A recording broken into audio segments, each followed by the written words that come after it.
नमस्कार, सौरभ द्विवेदी नाम है हमारा और आप देखना शुरू कर चुके हैं लल्लन टॉप शो। आहत, नफरत और अपराध, इन्हीं तीनों कीवर्ड्स के इर्द गिर्द आज फिर कहानी को आगे बढ़ाएंगे, पर एक सवाल के साथ।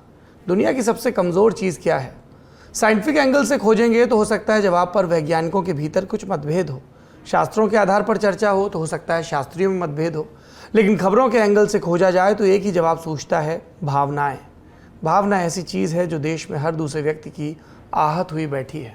ये भावनाएं ऐसी हैं कि देश की मुद्रा के कमज़ोर होने पर आहत नहीं होती, बेरोज़गारी बढ़ने पर आहत का भाव महसूस नहीं होता, महंगाई पर मर्माहत होने की भावना वो एक तरीके से विलुप्त हो चुकी है। पानी भरने की तस्वीरें आती हैं शहरों में और साथ में इतिहास का भी नया सत्र शुरू हो रहा है। पाठ याद आता है कि सिंधु घाटी सभ्यता में हमारे पुरखों ने समकोण पर काटती सड़कें बनाई थी, नालियाँ बनाई थी जो पत्थरों से ढकी रहती थी। तो हज़ारों बरस पहले हमारे पुरखों ने भावनाएं आहत करने के बजाय वैज्ञानिक तरीके खोजे थे और हम शहरों में अदद नालियाँ और नाले नहीं बना पाए। पर इन सब से हमें गुस्सा नहीं आता। बात किस पर आती है? किसी के धर्म की बात हो तो छन्न से भावनाएं आहत हो जाती हैं। दूसरे के धर्म पर कठोर रहने वाली भावनाएं अपने पर आते ही चोटिल और घायल प्रतीत होने लगती हैं। कोई गला काटने लग जाता है, कोई सर तन से जुदा करने की धमकी देने लगता है। फिर कमज़ोर भावनाओं का नफरत के रास्ते अपराध की श्रेणी तक आने या किसी दूसरे को लाने में ज़्यादा वक्त नहीं लगता। बड़ी खबर में आज इसी पर बात करेंगे। अदालतों की कार्रवाई, FIR, मुकदमे और बयान, इन सब से इतर नेता नगरी की दुनिया में क्या हुआ, इस पर भी बात करेंगे। लेकिन शो में सबसे पहले दिन का वीडियो।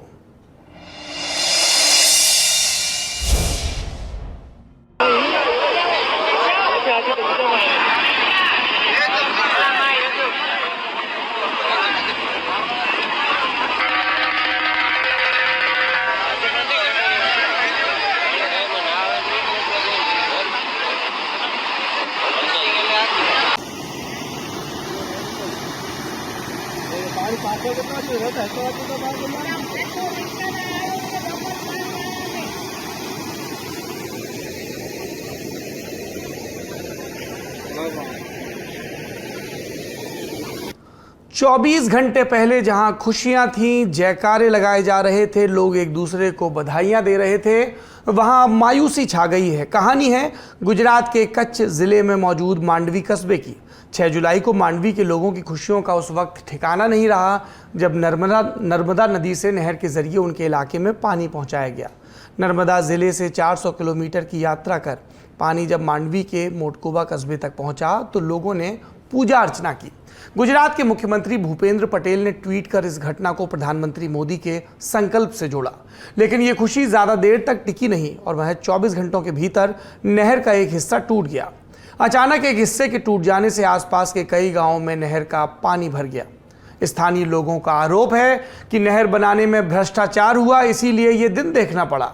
घटना के बाद कांग्रेस और आम आदमी पार्टी ने राज्य की भाजपा सरकार पर सवाल उठाए हैं। ये तो है हमारे देश में विकास का हाल।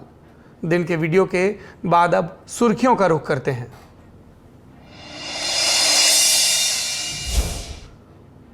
पहली सुर्खी प्रधानमंत्री नरेंद्र मोदी के संसदीय क्षेत्र वाराणसी से। विधानसभा चुनाव में भाजपा की जीत के बाद प्रधानमंत्री मोदी पहली दफा बनारस पहुंचे। इस दौरान उन्होंने 1800 करोड़ रुपए की लागत वाली योजनाओं का उद्घाटन और शिलान्यास किया। वाराणसी पहुंचकर प्रधानमंत्री मोदी ने सबसे पहले LT कॉलेज में अक्षय पात्र के मिड डे मील किचन का उद्घाटन किया। ये किचन 24 करोड़ रुपए की लागत से बना है। इसमें रोजाना 1 लाख बच्चों के लिए मिड डे मील तैयार किया जा सकेगा। 8 जुलाई से डेली 25,000 बच्चों के लिए खाने का इंतजाम किया जाएगा।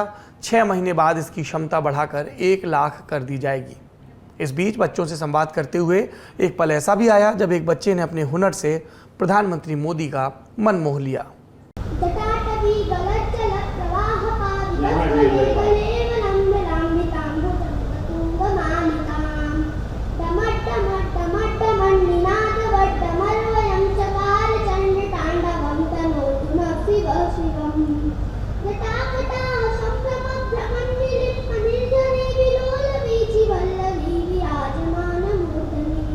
इसके बाद Modi international cooperation and convention centre Rudraksh पहुंचे। यहां उन्होंने राष्ट्रीय शिक्षा नीति के क्रियान्वयन पर अखिल भारतीय शिक्षा समागम का उद्घाटन किया।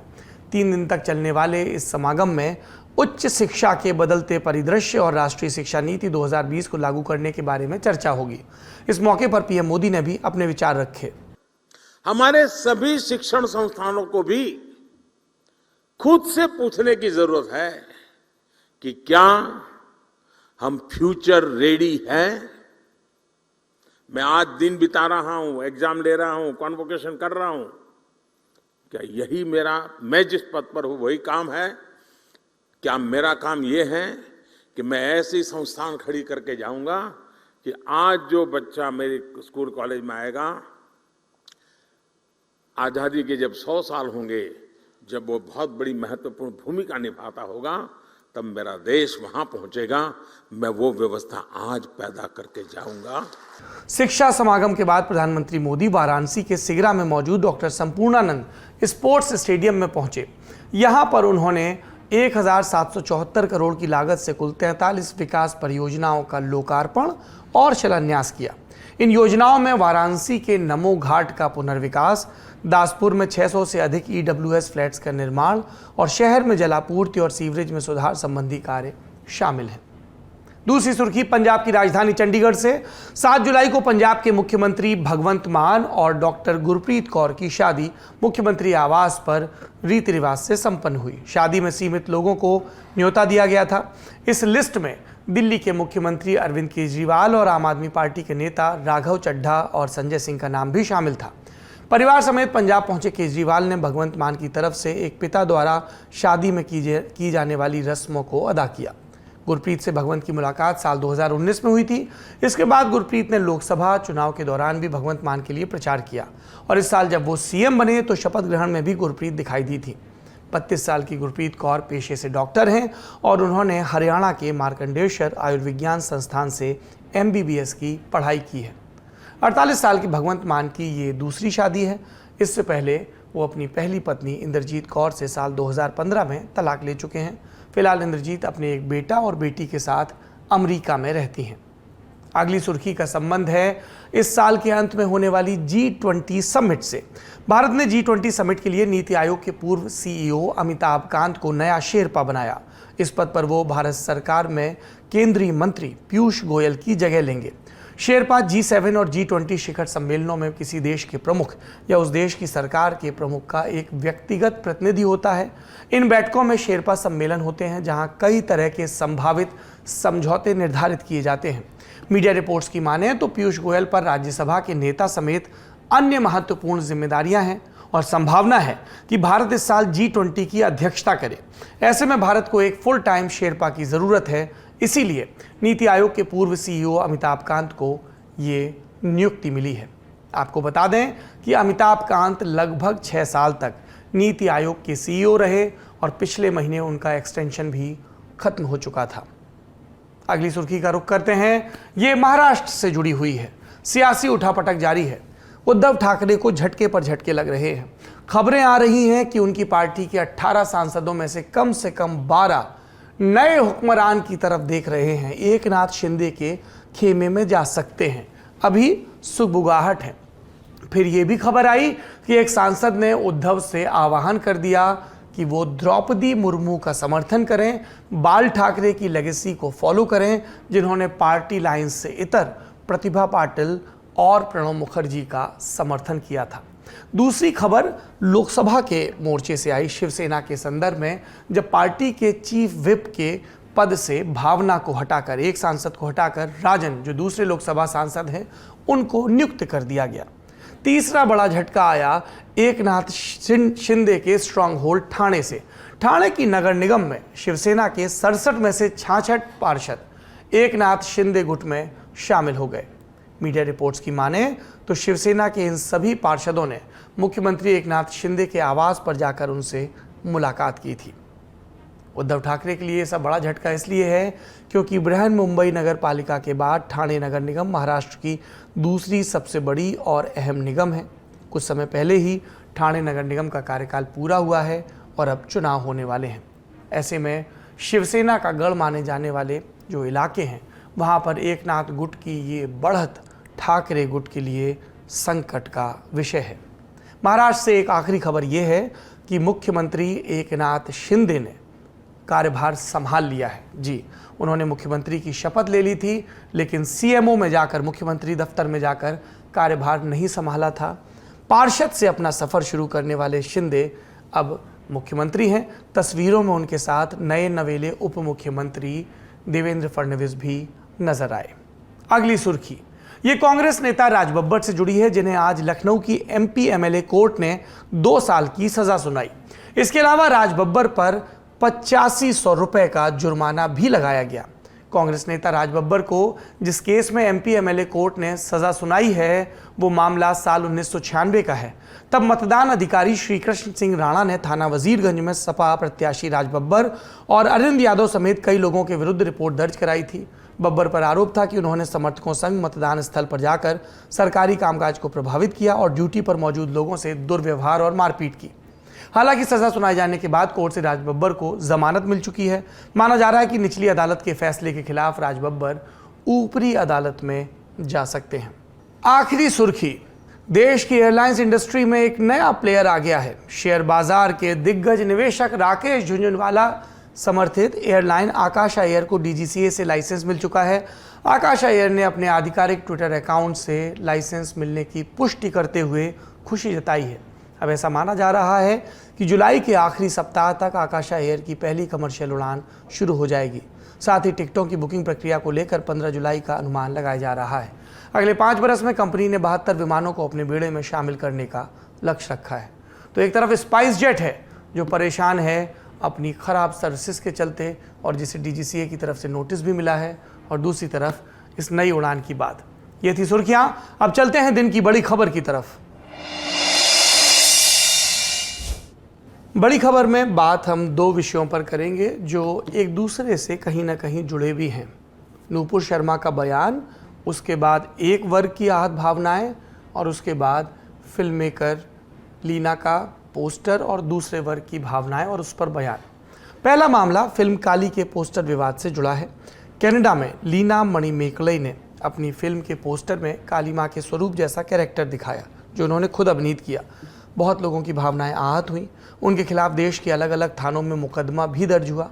विवाद थमता उससे पहले ही लीना ने एक और ट्वीट किया, जिस पर नए सिरे से विवाद शुरू हो गया। इस ट्वीट में एक फोटो को दिखाया गया है जिसमें देवी देवताओं का रोल निभाने वाले 2 कलाकार धूम्रपान करते नजर आ रहे हैं। अपने ट्वीट में लीना ने ज़्यादा कुछ नहीं कहा, सिर्फ लिखा एल्सवेयर, लेकिन मकसद अपने फिल्म के पोस्टर को जस्टिफाई करने का रहा। इसके बाद बहुत से लोगों ने आलोचना करते हुए लिखा कि ये उकसाने वाला काम है, जानबूझकर धार्मिक भावनाओं को ठेस पहुंचाने वाला कृत्य किया जा रहा है। इसके बाद लीना ने फिर ट्वीट कर लिखा कि बीजेपी की पेरोल ट्रोल आर्मी को पता नहीं कि लोग थिएटर कलाकार अपने प्रदर्शन के बाद कैसे शांत होते हैं। ये मेरी फिल्म से नहीं है, रोज़मर्रा के ग्रामीण भारत से है, जिसे ये संघ परिवार अपनी अथक नफरत और धार्मिक कट्टरता से नष्ट करना चाहता है। हिंदुत्व कभी भारत नहीं बन सकता। इससे इतर क्या हुआ, शिकायतें मिलने के बाद ट्विटर ने लीना के पुराने पोस्टर वाले ट्वीट को खुद से हटा दिया और अब इस नए ट्वीट के खिलाफ भी शिकायत की गई। दिल्ली बीजेपी ने अपने आधिकारिक लेटर पैड पर लिखकर लीना मणिमेकलई और टीएमसी सांसद महुआ मोइत्रा के खिलाफ दिल्ली के डिप्टी कमिश्नर को शिकायत देकर एफआईआर दर्ज करने की मांग की। शिकायत पत्र में बाकायदा पोस्टर भी नत्थी किया गया और ट्विटर के लिंक भी दिए गए। बीजेपी की तरफ से पत्र में लिखा गया कि किसी को भी धार्मिक उन्माद फैलाने की इजाज़त नहीं है। कार्रवाई करते हुए जल्द से जल्द गिरफ्तारी की मांग की गई। लिखा गया कि इससे करोड़ों हिंदुओं की आस्था को चोट पहुंची है।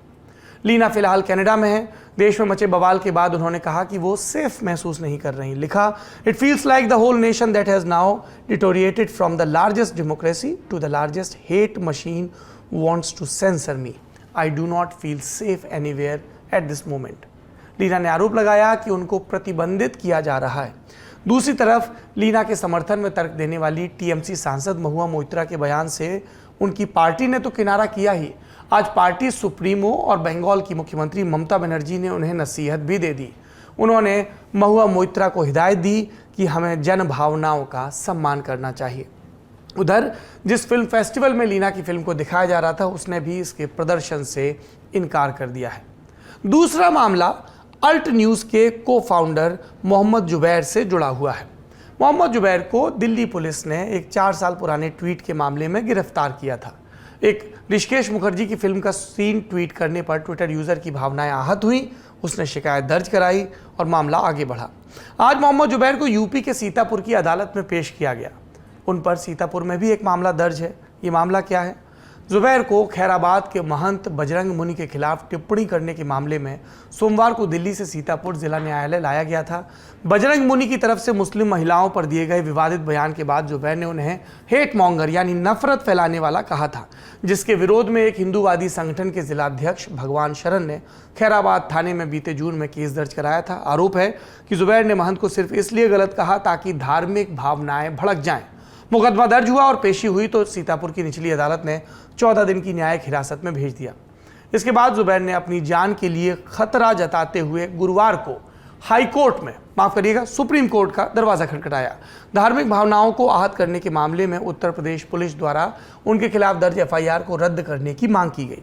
इससे पहले इलाहाबाद हाईकोर्ट ने 13 जून को जुबैर की एक रिट याचिका खारिज कर दी थी, जिसमें ऐसी ही एफआईआर को रद्द करने की मांग की गई थी। हाईकोर्ट के इस फैसले को जुबैर की तरफ से सुप्रीम कोर्ट में चुनौती दी गई। न्यायमूर्ति इंदिरा बनर्जी की अध्यक्षता वाली वेकेशन बेंच के सामने वरिष्ठ अधिवक्ता कॉलिन गोंजाल्विस ने दलीलें रखी। उनकी तरफ से कहा गया कि यूपी पुलिस द्वारा उनके मौक्किल के खिलाफ दर्ज एफआईआर से पता चलता है कि ये कोई अपराध नहीं है। उनका काम समाचारों को सत्यापित करना है और वो नफरत फैलाने वाले भाषणों की तथ्य जांच करने की भूमिका निभा रहे थे। हम इलाहाबाद हाईकोर्ट गए लेकिन कोई राहत नहीं मिली। इसके अलावा कॉलिन गोंजाल्विस ने कहा कि सोशल मीडिया पर जुबैर को जान से मारने की धमकी दी जा रही है। याचिका में लिखा गया कि सांप्रदायिक अपराध में पुलिस की नई रणनीति चल रही है। उनके खिलाफ एफआईआर की जा रही जो ऐसे अपराधों की निगरानी करने वाले हैं।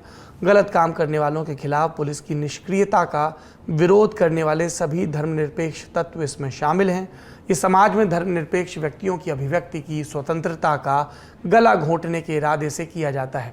जो सांप्रदायिक तत्वों के खिलाफ खड़े होते हैं उनमें डर पैदा करने की कोशिश है ताकि वो आगे विरोध ना करें।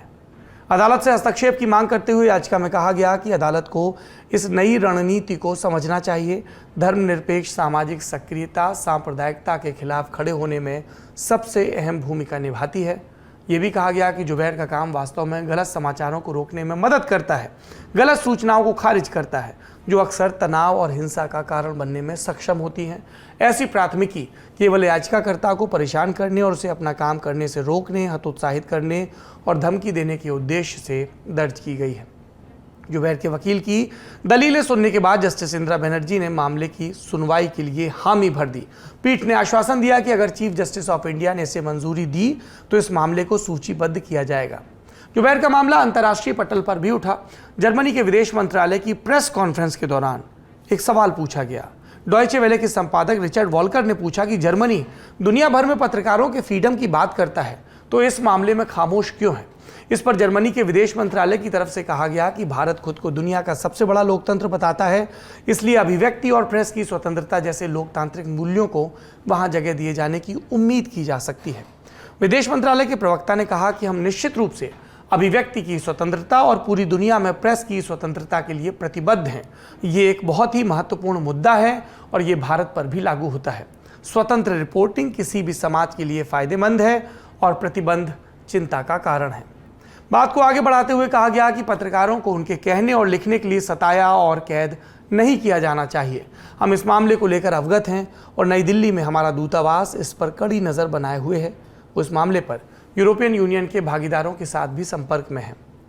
ईयू ने भारत से मानवाधिकारों पर चर्चा की। ईयू की भारत से चर्चाओं का मुख्य केंद्र अभिव्यक्ति की स्वतंत्रता और प्रेस की स्वतंत्रता है। दिलचस्प ये भी है कि जुबैर की गिरफ्तारी जब हुई तब प्रधानमंत्री नरेंद्र मोदी G7 की बैठक में शामिल होने के लिए जर्मनी में ही मौजूद थे।